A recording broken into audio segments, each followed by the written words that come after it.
ইংল্যান্ডের বোলিং হুম বেশ কমজোরি।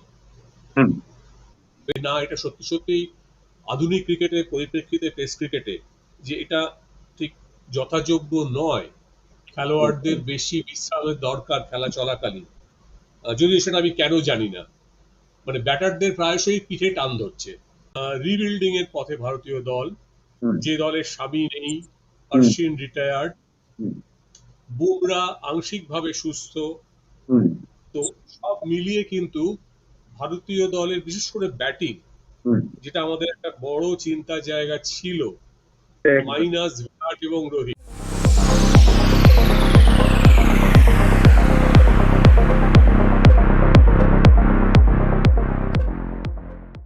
নমস্কার, উইলে আবার আপনাদের সকলকে স্বাগত জানাই। আজকে আবার আমাদের সঙ্গে রয়েছেন আমাদের ক্রিকেট অ্যানালিস্ট মিস্টার কলরব রায়। কলরব দা, উইলে আপনাকে স্বাগত। নমস্কার। আহ, ভারত বনাম ইংল্যান্ড সিরিজ প্রায় মাঝখানে বা মাঝখান হয়ে গেছে বলা যায়। 5টা টেস্টের মধ্যে 3টে টেস্ট অতিক্রান্ত। কেমন খেলা দেখছেন এবং কেমন উপভোগ করছেন এই সিরিজ? খেলা তুলনায় কমই দেখছি। হুম দিনে দিনে গড়ে হয়তো 1 ঘন্টা 2 ঘন্টা, তার বেশি নয়।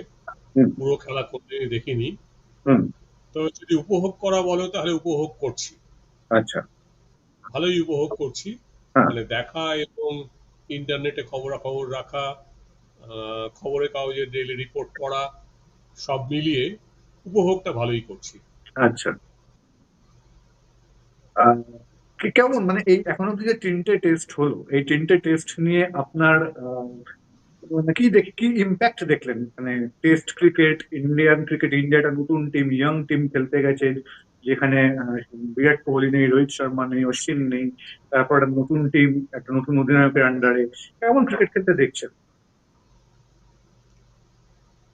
প্রথমে বলি একটা জিনিস, যেটা উপভোগের মধ্যে বেশি বড় অংশ, কয়েকটা বলি। একটা অংশ হচ্ছে যে টেস্ট ক্রিকেট 5 দিন ধরে চলছে। হ্যাঁ। এইটা একটা আমার কাছে বড় উপভোগের জায়গা। ঠিক। মানে 3 দিনে খেলা শেষ হয়ে যাচ্ছে না। হুম। খেলাটা টেস্ট ক্রিকেট বলতে আমরা যেরকম বুঝতাম আগে, হ্যাঁ। কয়েক বছর আগে অব্দিও যেমন বুঝতাম, হয়তো ভুল বুঝতাম, হুম। আহ, কিন্তু সেই ধাঁচটা ফিরে এসছে। হ্যাঁ। 5 দিন ধরে ম্যাচ গড়াচ্ছে, হুম। এইটা একটা উল্লেখযোগ্য ব্যাপার আমার কাছে অন্তত। অবশ্যই, অবশ্যই। এটা একটা। হুম। 2 নম্বর জায়গা যেটা হলো সেটা হচ্ছে যে এই সফরের আগে হুম। বিরাট কোহলি এবং রোহিত শর্মা রিটায়ার করার পর, হুম। অশ্বিন তো আগেই রিটায়ার করে গেছেন, মানে ভারতীয় ক্রিকেট প্রেমীদের মধ্যে যে একটা আশঙ্কার জায়গা তৈরি হয়েছিল, হুম। আহ, বাড়িয়ে বললে কিছুটা হাহাকারের জায়গা। হুম। বিরাট নেই, কে রান করবে? হুম। রোহিত নেই, কে রান করবে? হুম। আহ, এই জায়গাটা কিন্তু অনেকখানি নতুন ভারতীয় দল, নতুন বলতে আমি মেন করছি তরুণদের নিয়ে তৈরি, মূলত তরুণদের নিয়ে তৈরি রিবিল্ডিং এর পথে ভারতীয় দল, হুম। যে দলের স্বামী নেই, হুম। অশ্বিন রিটায়ার্ড, হুম। বুমরা আংশিকভাবে সুস্থ। হুম। তো সব মিলিয়ে কিন্তু ভারতীয় দলের বিশেষ করে ব্যাটিং, হুম। যেটা আমাদের একটা বড় চিন্তার জায়গা ছিল, একদম। মাইনাস বিরাট এবং রোহিত। হুম। ব্যাটিং এ দেখো ভারতের 4 জন ব্যাটার এবং হুম। জাডেজা, এই 5 জন কিন্তু ভালো রান করেছেন। ঠিক। গিল, পন্ত, রাহুল, হুম। জাদেজার কথা বললাম, হুম। এবং আংশিকভাবে জয়সওয়াল। ঠিক। তো প্রথম 6-7 জন ব্যাটারের মধ্যে 4 থেকে 5 জন হুম। মোটামুটি নিয়মিতভাবে রান পেয়েছেন হুম। এবং দাপট নিয়ে খেলেছেন। হুম। গিল তো বিশেষ করে, রাহুল যথেষ্ট ভালো খেলছেন, ঠিক। প্রত্যাশা ছিল, এবং পন্ত, অবশ্যই। এই 3 জন। আর লোয়ার অর্ডারে জাডেজা। হুম। তো এটা একটা ভরসার জায়গা যে হ্যাঁ, টিমটা কিন্তু ব্যাটিংটা ধসে পড়েনি। হুম। আর একটা বলবো, বোলিং নিয়ে আমাদের একটা প্রচন্ড চিন্তা ভাবনা শুরু হয়েছিল হুম। যখন স্বামী ট্যুরে যাচ্ছেন না জানা গেল। বুমরা হয়তো গোটা তিনেক টেস্ট খেলবেন, এটা একটা অনিশ্চয়তার জায়গা। হুম, তা সত্ত্বেও যেটা আমার ভালো লাগলো, ভারতীয় দল কিন্তু দ্বিতীয় এবং তৃতীয় হুম, দুটো ম্যাচে বুমরা সমেত এবং বুমরা ছাড়া হুম, এটা করে উইকেট নিয়েছে। ঠিক। দ্বিতীয় টেস্টে ভালো মতো ব্যবধানে জিতেছে এবং তৃতীয় টেস্টে অনেকটা অবধি টেনে নিয়ে গিয়ে পারেনি, উপভোগ্য ম্যাচ। তো এই সব মিলিয়ে প্রথম ম্যাচে ফিল্ডিং খারাপ হয়েছিল, হুম, সেটাও এখন বেশ খানিকটা ইমপ্রুভ করেছে। ঠিক। তো সব মিলিয়ে আমি বলবো ভারতীয় দলের হুম, ওভারঅল যা পারফরমেন্স, হুম, মানে সেটা প্রত্যাশার থেকে হুম, অনেকটাই ভালো। আচ্ছা। এবং এজবাস্টনে হুম, যে জয়টা ভারতের হয়েছে হুম, সেটা বেশ বড় রকমের জয়। একদম। সব মিলিয়ে আমি বলবো যে ভারতীয় দলের প্রদর্শনটা কিন্তু উপভোগ করছি, এবং টেস্ট সিরিজটাও, কেননা একটা কড়া প্রতিদ্বন্দ্বিতা চলছে। ঠিক। মানে সেশন বাই সেশন যদি দেখো, হুম, তাহলে ভারত হয়তো একটু এগিয়েই আছে সিরিজে, হুম, কিন্তু ফলাফলে তো নয়, ফলাফলটাই আলটিমেটলি ম্যাটার করবে। অবশ্যই। তো সব জায়গাগুলো মিলিয়ে আমি দেখতে পাচ্ছি যে এই সিরিজটা আমার কাছে বেশ মানে আনন্দ দিচ্ছে। একদমই।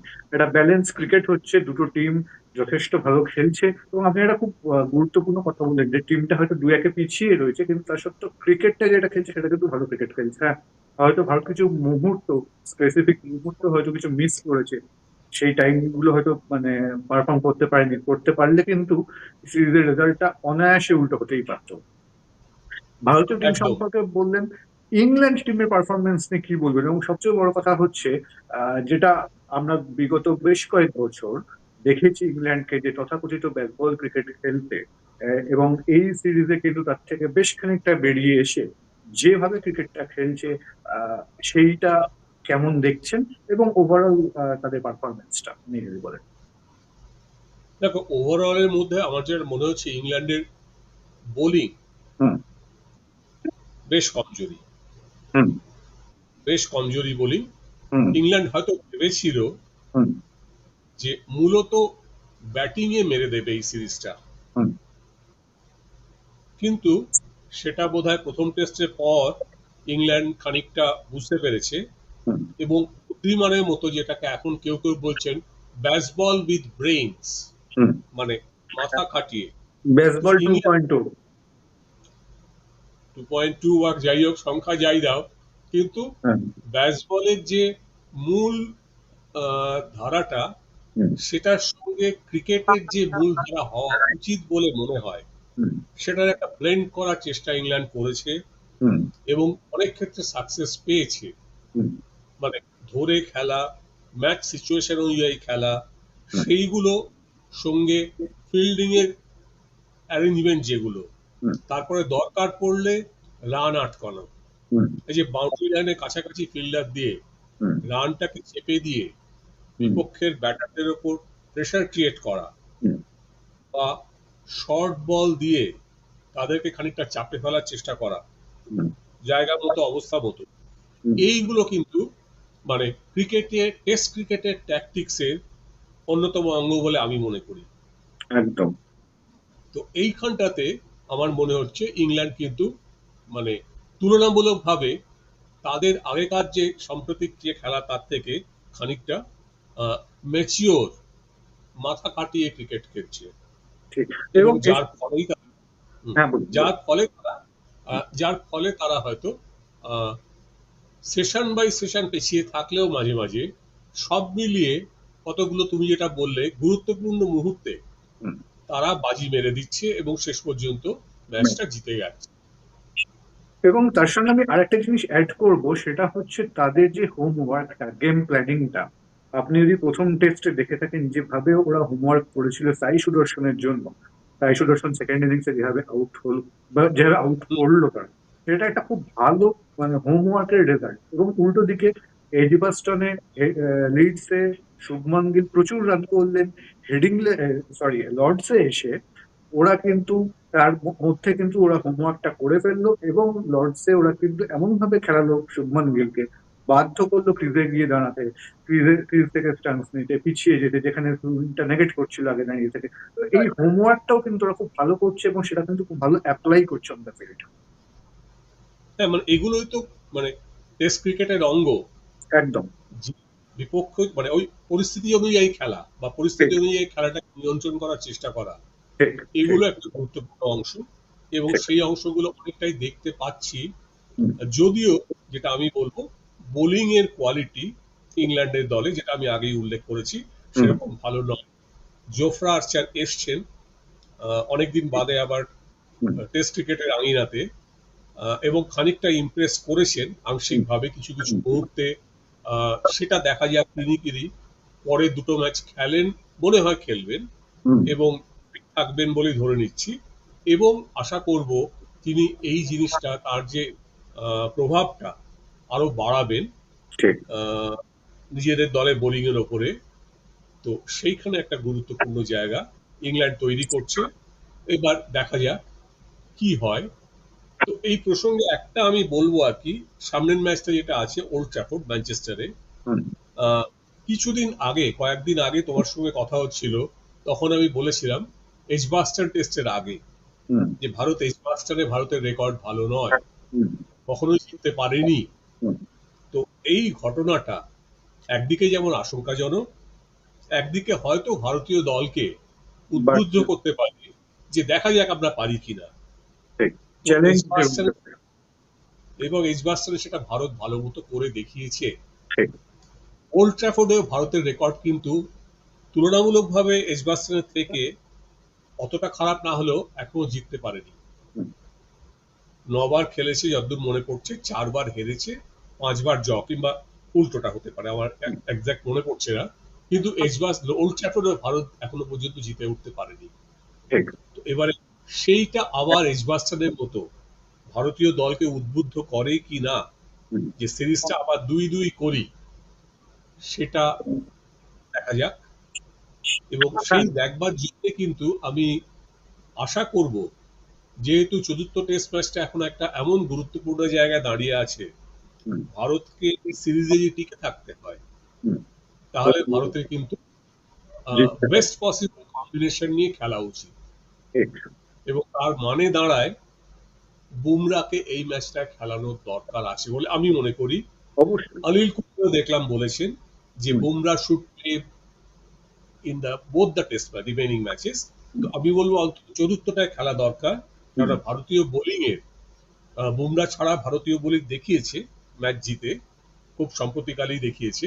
কিন্তু বুমরা থাকলে ইংল্যান্ডের ব্যাটসম্যানদের ওপরে বাড়তি একটা চাপ আসে, বাড়তি ঠিক চাপ আসে, এবং রান রেটটা কিন্তু কন্ট্রোলে থাকে। ঠিক। এবং একদমই আরেকটা জিনিস মনে হয় যে সেটা হচ্ছে যে যদি ম্যানচেস্টারে ভারত হেরে যায়, সেক্ষেত্রে তো সিরিজটাই হেরে গেল, তখন আর বুমরা ওভালে খেললো কি খেললো না সেটা বোধহয় খুব একটা ম্যাটার করবে না। সুতরাং ম্যানচেস্টারে অবশ্যই বুমরার খেলা উচিত এবং মধ্যখানে যেহেতু একটা 9 দিনের গ্যাপ রয়েছে, আশা করা যায় সেটা ওয়ার্কলোড ম্যানেজমেন্টের জন্য যথেষ্ট। এবং হয়তো বুমরা খেলবে। আমি এবার একটুখানি একটা অন্য প্রসঙ্গে আসি এই সিরিজ সম্পর্কে। সেটা হচ্ছে এই সিরিজে মাঠের মধ্যে দুই দল বা দুই দলের ক্রিকেটাররা যেমন খেলছেন সেটা তো আমরা দেখতে পাচ্ছি, তার তো ইম্প্যাক্ট সিরিজের ফলাফলে পড়ছে।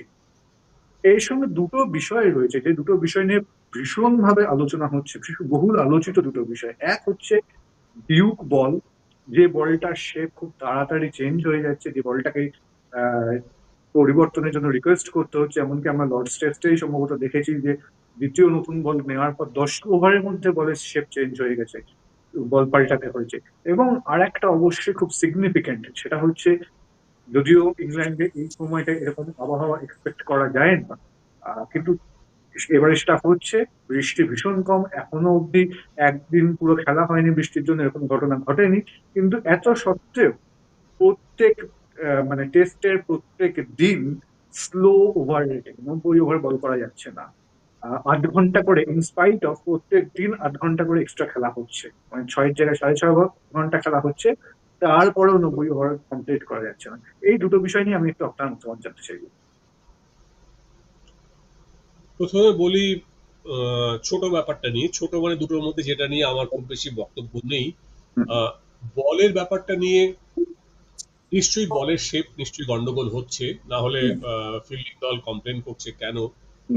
তবে বলের ক্ষেত্রে দুটো জিনিস আমি বলবো। এক নম্বর হচ্ছে যে সেটা নিয়ে অলরেডি যে কোম্পানি বানায়, ডিউকস বল যারা বানায় যে কোম্পানি, সেই কোম্পানির তরফ থেকে একটা বক্তব্য রাখা হয়েছে, সেটা আমি পড়লাম মিডিয়াতে। হ্যাঁ, সেটা আমরা উইলেও দেখিয়েছি মিস্টার গাজারিয়া, যিনি যে ওনার, তিনি কি বলেছেন। তো তারা বলছেন যে কিছু কারণের ব্যাপার আছে, তো সেটা তো পিওরলি বল ম্যানুফ্যাকচারিং এর টেকনিক্যাল ব্যাপার, যেটা আমি কিছু বুঝিও না, কাজে মন্তব্য করা ঠিক নয়। তো সেটা একটা ব্যাপার গেল। হ্যাঁ, তবে এটা নিশ্চয়ই একটা মানে দেখবার ব্যাপার, যে মানে যারা বল ব্যবহার করছেন এবং বল যারা তৈরি করছেন, তাদের তরফ থেকে ব্যাপারটা দেখার দরকার আছে আর কি। দেখা যাক আগামী ম্যাচে কোনো ইমপ্রুভমেন্ট হয় কিনা। হ্যাঁ, অবশ্যই, কারণ এটা একটা ইম্প্যাক্ট কিন্তু ফেলছে অন দ্য গেম। অবশ্যই। এবারে সেই ইম্প্যাক্টের মধ্যে একটা জিনিস আমার যেটা মনে হয় সেটা হচ্ছে যে খানিকটা মাইন্ডসেটের ব্যাপারও আছে। ইংল্যান্ডের এবারের মাঠে আর্লি সামার, ইংলিশ গ্রাউন্ড, তো কিন্তু তার সঙ্গে এবারের ইংল্যান্ডের পরিবেশের কিন্তু খুব একটা কোনো মিল নেই। তার মধ্যে টেম্পারেচার 30+। তো সব মিলিয়ে মানে টিপিক্যালি ইংলিশ কন্ডিশনে বলের যা অবস্থা থাকার কথা, মুভমেন্টের রেসপেক্টে, মানে সুইং, সিম, সব জিনিস কিন্তু তুলনায় অনেক কম হচ্ছে। এবার সেইখানটাতে মানে রিভার্স সুইং তো প্রায় দেখাই যাচ্ছে না। তো এবার সেইখানটাতে দাঁড়িয়ে হয়তো ফিল্ডিং সাইডে বিশেষত বোলারদের মনে হচ্ছে যে বলটা তেমন সুবিধের নয়। আচ্ছা, এমনকি একটা আমি দেখলাম, মানে জানি না এই লর্ডসেই হয়েছে, মানে বলটা পাল্টে নেওয়ার পর ইংল্যান্ডের ব্যাটাররা জেমি স্মিথ এবং সঙ্গে আরেকটা কে খেলছিলেন মনে নেই, তারা কিন্তু আগের থেকে একটু যেন মনে হলো বেশি কমফোর্টেবলি খেলছেন। বুমরা বোধহয় এই এই বলটার পরিবর্তনটাতে, এই যে বল চেঞ্জটা হয়েছিল, তাতে বোধহয় বুমরা খুব একটা খুশি হয়। ভাব, হ্যাঁ মানে মানে সিরাজ আর বুমরার মধ্যে মানে বোধহয় মতের অমিল হয়েছিল যে বলটা পাল্টানো কি ভালো হলো না ভালো হলো না। এইখানে একটা মনে হলো যেন একটা কনফিউশনের জায়গা তৈরি হচ্ছিল। সেটা অবশ্য বলতে পারো ভারতীয় মানে মাঠে যে দল আর কি, তাদের নিজেদের মধ্যে তালমিলের ব্যাপার। তো এটা একটা হচ্ছে আর কি, এবং ইম্প্যাক্ট করছে তার ম্যাচটার ইন্টারাপশনকে। তো এবারে আমি একটু অন্য জিনিসটা বলি, যেটা নিয়ে আজকে দেখলাম ইংল্যান্ড টিমকে বোধহয় কিছু ফাইন করা হয়েছে, পয়েন্ট কাটা হচ্ছে, পেনাল্টি পয়েন্টস কাটা হচ্ছে এই এই স্লো ওভার রেটের জন্য। তারা বোধহয় 2 বা 3 ওভার প্রত্যাশার থেকে কম বল করেছেন এই কারণে। এবং WTC তে জানো নিশ্চয়ই, তো আমরা সবাই জানি যে মানে পয়েন্ট ডিডাকশন হয়। তো এইটা ইংল্যান্ডকে অলরেডি তার খপ্পরে পড়তে হয়েছে। তো আমার মনে হচ্ছে যে এখন মানে ICC যদি বলে থাকে দিনে 90 ওভার বল করতে হবে, এবং আবহাওয়ার কন্ডিশন যা আছে, মানে অন্তত বৃষ্টি বা মেঘ বা আলোর জন্য খেলা বিঘ্নিত হচ্ছে না, তো তাহলে দিনে অন্তত ঠিক আছে 90 না হলেও 85 ওভার বোলিং করতে পারা উচিত। মানে দেখা যাচ্ছে যেটা, এবং সেটা আমি বুঝতে পারছি না কেন এটা আমার মানে ঠিক মাথায় ঢুকছে না, যে প্রায় প্রথম কথা ঘন ঘন বিরতি হচ্ছে। এবারে 4 মিনিট থেকে 5 মিনিটের যে ড্রিঙ্কস বিরতি, সেটা 8 থেকে 10 মিনিটে চলে যাচ্ছে। কেন? আম্পায়াররা কি করছে? মানে আমি যতদূর জানি সেটা হচ্ছে মাঠে খেলার জন্য গড়িমসি করছেন কিনা ব্যাটিং দল বা ফিল্ডিং দল, সেটার ব্যাপারে কিন্তু আম্পায়ারদের স্বাধীনতা আছে, এবং এমনকি ম্যাচ রেফারিরও স্বাধীনতা আছে সেটা নিয়ে দলকে বা যে কোনো দলকে বা দুটো দলকেই আর কি, তাদেরকে প্রাথমিকভাবে বলা যে ভাই একটু তাড়াহুড়ো করো, মুভ ইট। এটা এর আগে বহুবার হয়েছে, এবং এবারে এমন নয় যে ওয়েস্ট ইন্ডিজের 4 বোলারের পেসারের মতো খেলা হচ্ছে। একদম। এবং এখানে এর মধ্যে আরেকটা ইম্পর্টেন্ট বিষয় আমি বলি, এখানে রবীন্দ্র জাদেজার মতো ভারতের হয়ে জাদেজা বল করছে, যিনি প্রায় রেকর্ড করেছেন বলা যায় 100 সেকেন্ডস ওভার কমপ্লিট করে, তা সত্ত্বেও ওভার রেট ম্যানেজ করা যাচ্ছে না। হ্যাঁ, মানে ওভার রেট আমি দেখছি ঘন্টায় 12, মেরে কেটে 13 গড়পড়তা। হ্যাঁ, লর্ডসে প্রথম 3 দিনে অ্যাভারেজ পার ডে 78 ওভার খেলা হয়েছিল, মানে 90 থেকে 78। হ্যাঁ, ৮০ ওভারেরও কম দিনে খেলা হচ্ছে, অথচ খেলাটাকে প্রায় আধ ঘন্টা এক্সটেন্ড করতে হচ্ছে। হুম তো এইটা কিন্তু মানে ক্রিকেটের পক্ষে খুব একটা ভালো ব্যাপার নয়। হুম যদিও অনেকে হয়তো বলবেন, হ্যাঁ রান উঠছে, উইকেট পড়ছে, আমরা মাঠে খেলা দেখছি, হুম ফলাফল হচ্ছে, অসুবিধাটা কোথায়? হুম তা যদি হয় হুম তাহলে কিন্তু আমার মনে হয় ৯০ ওভারের যে নিয়মটা হুম ওটাকে কাটছাঁট করা উচিত, যে ৯০ নয়, তোমার দিনে এত ওভার বল করতে হবে। হুম এরকম অনেক নিয়মিত ক্রিকেটের পাল্টেছে, ঠিক এতগুলো বাউন্সার দেওয়া যাবে কি যাবে না, হুম বল কতটা উপরে গেলে ওয়াইড হবে বা হবে না, হুম এলবিডব্লিউর নিয়ম পাল্টেছে। কাজে এটা যদি দেখে মনে হয় যে না এটা সত্যি সত্যিই আধুনিক ক্রিকেটের পরিপ্রেক্ষিতে টেস্ট ক্রিকেটে যে এটা ঠিক যথাযোগ্য নয়, খেলোয়াড়দের বেশি বিশ্রামের দরকার খেলা চলাকালীন, যদিও সেটা আমি কেন জানি না, মানে ব্যাটারদের প্রায়শই পিঠে টান ধরছে হুম কেন। এবং এখন তুমি যদি দেখো মানে frequency of having liquid intake মাঠে, হুম আমি মানে বডির ফ্লুইড কন্টেন্টের জন্য অনেক বেড়ে গেছে। হুম মাঝে মাঝেই মাঠের মধ্যে প্লেয়ারের মানে অতিরিক্ত খেলোয়াড়রা আসছেন ড্রিঙ্কস এর বটল নিয়ে, গ্লাভস চেঞ্জ করার সময় ড্রিঙ্কস নেওয়া হচ্ছে, বোলাররা বা ফিল্ডাররা বাউন্ডারি লাইনের ধারে দলের মানে বাড়তি খেলোয়াড়দের কাছ থেকে বা সাপোর্ট স্টাফদের কাছ থেকে। সো কাজেই বডি ফ্লুইড রিপ্লেনিশমেন্ট ব্যাপারটা কিন্তু এখন অনেক ফ্রিকোয়েন্ট হয়ে গেছে। তো এই সমস্ত এবং ফিটনেস রেজিম তো যা পড়ি, সাংঘাতিক ফিটনেস রেজিম। তো অবশ্যই তা সত্ত্বেও এই জিনিসটা এত ফ্রিকোয়েন্সি হচ্ছে কেন, ঠিক এইটা আমি ঠিক মেলাতে পারছি না।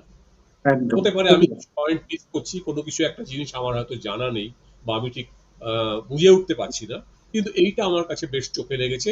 ইনফ্যাক্ট সবচেয়ে বেশি নেগেটিভ যেটা আমার চোখে লেগেছে এই সিরিজে এখনো পর্যন্ত, সেটা হচ্ছে এই ওভার রেট এত কম কেন। এক্স্যাক্টলি এক্স্যাক্টলি অবশ্যই এটাই বোধহয় এই সিরিজের এখনো অব্দি সবচেয়ে বেশি মানে সবচেয়ে বড় নেতিবাচক দিক। আমার মনে হচ্ছে সেইখানটাতেই না না যে এটা সে এটা ব্যাপার। এটা আমার মনে হয় মানে এইটা অনেক ক্ষেত্রেই হয়তো ভালো ক্রিকেটকে বা যদি কোথাও একটা বৃষ্টি হয় মানে বৃষ্টি ছাড়া এতটা ব্যাঘাত ঘটছে, বৃষ্টি হলে তো সেটা আরো বেশি ব্যাঘাত ঘটবে। মানে আমরা আমাদের ধন্যবাদ জানানো উচিত প্রকৃতিকে যে বৃষ্টি যথেষ্ট হচ্ছে না, যেরকম হওয়া উচিত এই সময়টা ইংল্যান্ডে সেরকম বৃষ্টি হচ্ছে না, তা না না, হলে এবারে এত সুন্দর ইংল্যান্ডের ব্যাপার ক্রিকেট। অন্যরকম। একদম। আর তোমার খেয়াল আছে, হুম আমরা হয়তো সিরিজ শুরুর আগে দু তিনটে আলোচনা, দু একটা আমি অংশগ্রহণ করেছি, দু একটা আমি শুনেছি যে English wicket, wait English conditions কিন্তু over the last few years ঠিক পাল্টেছে। ঠিক ঠিক মানে বিশেষ করে বোলিং ফ্রেন্ডলি অতটা আর নেই, নেই। সেটা নিয়ে আমরা এটা আলোচনা এটা করেছি এর আগে। এই সিরিজটাতে সেটা আরেকবার প্রমাণ হচ্ছে। তো ঠিক যেটা একটা আছে, আর সঙ্গে আমার আরেকটা দু একটা জিনিস এটা বলবার আছে, সেটা হচ্ছে যে উম, এখন হঠাৎ বলবো না, এখন আমরা এই বিশেষ করে এই টেস্টের পর হুম জাদেজার ক্ষমতা সম্বন্ধে বেশ সচেতন হয়েছি, হুম কথাবার্তার প্রশংসা শোনা যাচ্ছে। তো এইটা আমার মাঝে মধ্যে একটু বেশ মানে মজার লাগে। হ্যাঁ অবশ্যই মজার অবশ্যই। এই কারণে লাগে যে প্রায় বছর চারেক, ৩.৫ বছর তো হবে আগে, আমি একটা টেস্ট অলরাউন্ডারদের নিয়ে একটা লেখা লিখেছিলাম। হুম তাতে ভারতীয় অলরাউন্ডারদের মধ্যে ৪ জনকে আমি মানে প্রধান বলে মনে করেছিলাম। তাদের মধ্যে একজন খুব বেশি খেলতে পারেনি, তার কেরিয়ারটা বলা যায় অঙ্কুরেই বিধান ছেটে দেওয়া ছিল। ইরফান ইরফান পাঠান, হুম ঠিক আছে। বাকিদের মধ্যে অবশ্যই ভিনুমানকার এবং কপিল দেব। হুম, তো বাকি যিনি পড়ে রইলেন চতুর্থ জন আর কি, মানে কপিল পরবর্তী জমানায় ভারতের সেরকম। সেরা টেস্ট অলরাউন্ডার যে রবীন্দ্র জাডেজা, এটা নিয়ে মানে তার ব্যাটিং অ্যাভারেজ এখন 35-এর ওপরে। তিনি ব্যাট করতে নামেন সাধারণত 7 এবং 8-এ, 9-এও নেমেছেন, 6-এ অল্প কয়েকবার নেমেছেন। হুম, তো এবং বোলিং অ্যাভারেজ যার কিন্তু এখনো 25-এর নিচে। ঠিক। তো তাকে এখনো মানে আমাদের অনেক ভারতীয় ক্রিকেট প্রেমীরই আর কি পুরোপুরি অলরাউন্ডার বলে মানতে। অসুবিধা ফিল্ডিং এর কথা আমি বলছি না, জাদেজার ফিল্ডিং নিয়ে কেউ কোনো প্রশ্ন তোলেন না, না। কিন্তু বাকি দুটো মিলিয়ে সব মিলিয়ে এরকম যে একজন প্যাকেজ আছে আমাদের দলে, যাদের কিন্তু বয়স হয়ে গেছে, প্রায় 36 হয়ে গেছে, হ্যাঁ, এখনো এই বয়সে ফিল্ডিং করেন। অবশ্যই। সমস্ত মিলিয়ে কিন্তু এরকম একটা প্যাকেজ যে আমাদের টিমে আছে এবং তিনি ধারাবাহিকভাবে খেলে যাচ্ছেন, ভুললে চলবে না। তো এই জায়গাটা কিন্তু আমার মনে হয় আমাদের যদি ভারতীয় ক্রিকেট প্রেমীদের মনে আবার পড়ে আর কি, খুব সেটা ভালো। একটা ভালো দিক ভারতীয় ক্রিকেটের পক্ষে। ঠিক। এটা আমার ব্যক্তিগত না। এখানে আমি একটুখানি আমার ব্যক্তিগত অভিজ্ঞতা শেয়ার করি। আমি এই যে আপনি বললেন জাদেজাকে নিয়ে আপনি লিখেছিলেন, জাদেজাকে নিয়ে আমারও লেখা আছে এবং আমি বিভিন্ন সময় সোশ্যাল মিডিয়ায় এই জাদেজাকে নিয়ে পোস্ট করে আহ ভালো মতো বিদ্রূপ বা হাসির পাত্র হয়ে উঠেছিলাম। তো উঠেছি মানে লোকে হাসি ঠাট্টা করেছে আমার পোস্ট নিয়ে, জাদেজার ক্যালিবারকে নিয়ে, জাদেজার দক্ষতাকে নিয়ে, ক্ষমতাকে নিয়ে যখনই কথা বলেছি তখনই লোকে সেটাই হাসি মজা করেছে, উড়িয়েছে। আহ, কিন্তু আলটিমেটলি জাদেজা বারবার দেখিয়ে দিয়েছে যে তার মধ্যে কি দক্ষতাটা রয়েছে।